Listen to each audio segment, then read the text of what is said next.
Nouveau Premier ministre, pourquoi Emmanuel Macron gagne-t-il du temps pour choisir le successeur de Michel Barnier?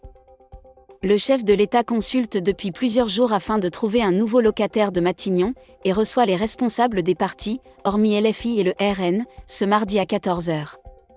Après la trêve de Notre-Dame de Paris, Emmanuel Macron a repris les consultations afin de trouver un successeur à Michel Barnier. 5 jours après la censure votée à l'Assemblée nationale, le président de la République a reçu lundi les représentants des écologistes, du Parti communiste et du groupe indépendant LIO. Et il réunira ce mardi à 14h les responsables de partis, exception faite de LFI et du RN. Le chef de l'État cherche donc une issue à la crise politique en tentant de constituer un bloc majoritaire de la gauche à la droite. Mais pourquoi la nomination d'un nouveau Premier ministre met-elle autant de temps ? 1. Parce que le président aime prendre son temps.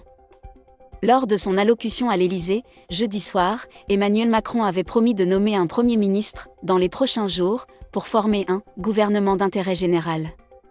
On aimerait que ça aille vite, mais on sait que la temporalité du président n'est pas la même que la nôtre.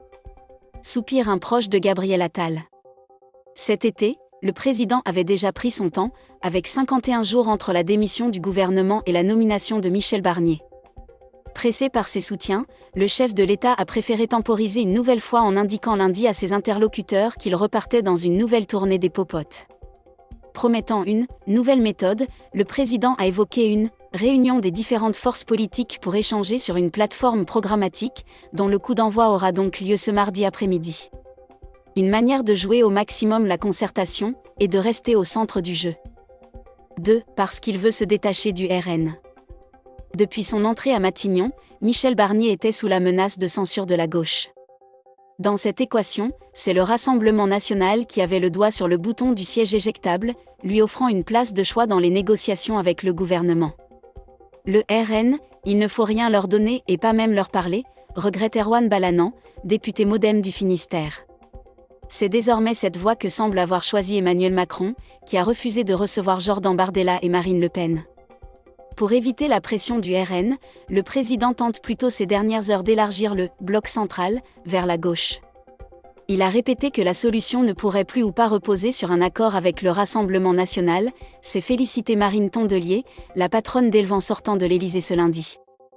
L'objectif ? Trouver une majorité de non-censure avec les députés de la droite républicaine, le bloc central, et une partie de la gauche, hors LFI, afin d'éviter que le futur Premier ministre ne doive sa survie qu'au bon vouloir de Marine Le Pen.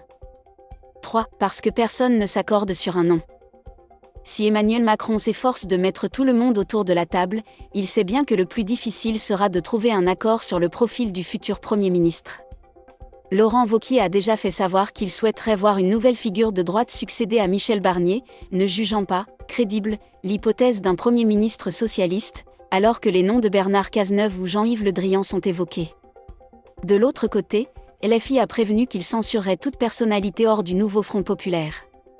Les socialistes, les communistes et les écologistes ont bien commencé à mettre un peu d'eau dans le programme du NFP, mais à la condition d'avoir une personnalité de gauche à Matignon.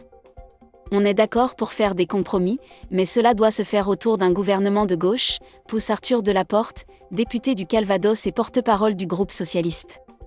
Seul Fabien Roussel, le patron du PCF, a estimé ce lundi qu'un Premier ministre issu de la gauche était préférable, mais pas un préalable. Un début de bonne nouvelle pour le chef de l'État ?